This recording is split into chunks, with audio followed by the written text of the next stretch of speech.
السلام علیکم ورحمۃ اللہ وبرکاتہ۔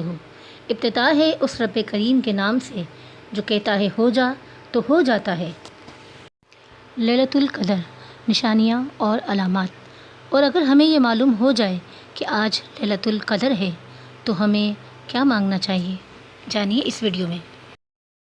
نبی کریم صلی اللہ علیہ وآلہ وسلم نے فرمایا، شب قدر کو رمضان المبارک کے آخری عشرے کی طاق راتوں یعنی 21ویں، 23ویں، 25ویں، 27ویں اور 29ویں راتوں میں تلاش کریں۔ نبی کریم صلی اللہ علیہ وآلہ وسلم نے فرمایا ہے، لیلۃ القدر آسان اور معتدل رات ہے جس میں نہ گرمی ہوتی ہے اور نہ ہی سردی۔ اس کی صبح کو سورج اس طرح طلوع ہوتا ہے کہ اس کی سرخی مدھم ہوتی ہے۔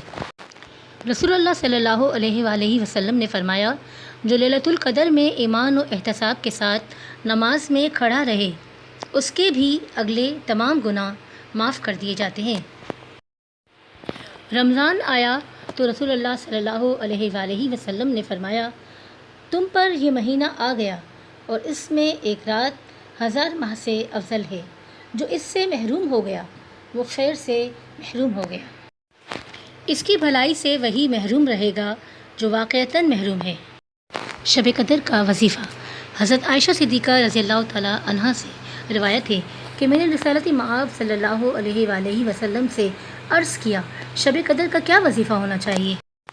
تو آپ صلی اللہ علیہ وآلہ وسلم نے ان الفاظ کی تلقین فرمائی، اللہم انکا عفو تحب العفو فاعف عنی۔